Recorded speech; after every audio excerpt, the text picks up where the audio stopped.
membawakan tema klasik dengan judul Sejarah Bukan Sekedar Kenangan. Di sini kita akan ngobrol dengan santai aja biar lebih gampang nyetol ke kehidupan kita. Karena sejarah itu bukan sekedar soal masa lalu, tetapi juga tentang perubahan dan keberlanjutan yang kita rasain sampai hari ini. Nah, sebelumnya saya bersama seseorang yang akan menjelaskan tentang sejarah dari sudut pandang generasi Z.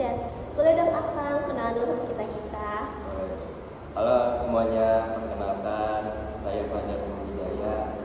Pada kali ini kita akan membahas bareng nih tentang sejarah dari sudut pandang generasi Z. Yes.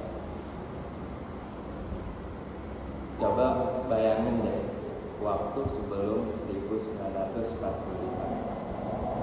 hidup orang Indonesia tuh serba dibatasi. Mau sekolah susah, mau ngomong juga takut. Tapi pas proklamasi, boom, semuanya berubah. Itu contoh nyata gimana sejarah ngasih perubahan besar. Nah, dari perubahan itu juga ada yang terus kita bawa sampai sekarang. Itu namanya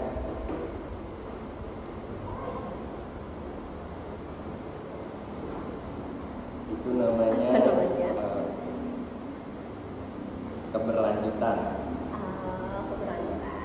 Misalnya semangat persatuan.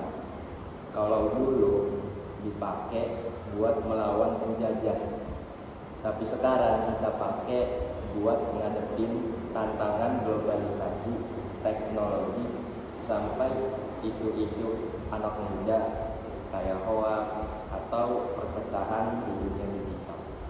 Berarti musuhnya tuh beda ya sekarang. Ya. Jadi intinya tuh sejarah itu nyambung. Ada hal yang berubah kayak cara berjuang dari angkat bambu runcing ke bikin konten yang positif. Ada juga yang berlanjut kayak semangat gotong royong, cinta tanah air, dan rasa persatuan. Tadi kan kamu ada mention bagian perubahan dan keberlanjutan. Kira-kira arti perubahan dalam sejarah itu apa sih? Jadi perubahan itu sesuatu yang beda dari dulu, hal baru yang bikin hidup kita berubah arah. Contohnya nih ala Gen Z. Dulu kalau mau dengerin musik harus beli kaset atau CD kan. Sekarang tinggal buka Spotify aja atau YouTube, jadi lebih mudah. Dulu main game harus di warnet. Sekarang bisa main di HP bareng temen, satu geng lewat online. Dulu komunikasi itu ribet, harus kirim surat lah.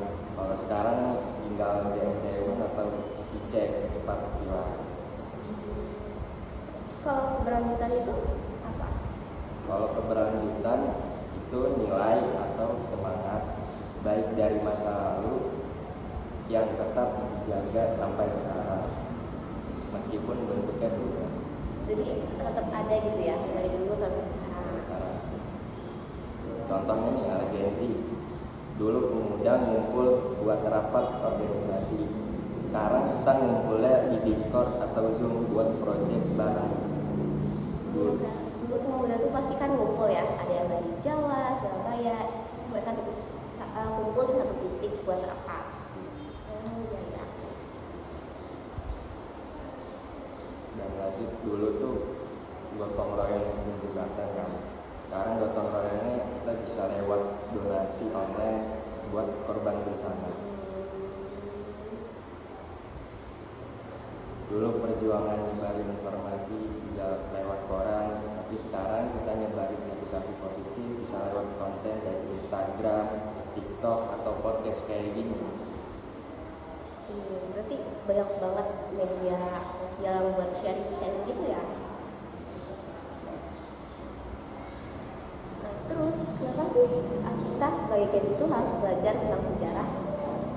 Karena sejarah itu bikin kita tahu siapa diri kita, ngasih kita pelajaran dari masa lalu, dan bikin kita lebih siap menghadapi masalah sekarang. Berarti yang terbaik itu pengalaman ya? Dan masa lalu tuh ngajarin banyak hal banget buat kita nih. Nah, terus apa hubungannya proklamasi 1945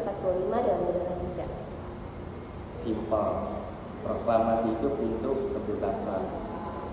Kita bisa bebas berkarya di medsos, bikin konten, bahkan main game online tanpa sensor ketat. Semua itu karena kita merdeka. Berarti berkat para pahlawan juga ya, mereka benar-benar berjasa banget buat kita. Jadi ringkasnya, perubahan itu bikin cara kita beda dari dulu, sedangkan keberlanjutan bikin semangatnya tetap sama.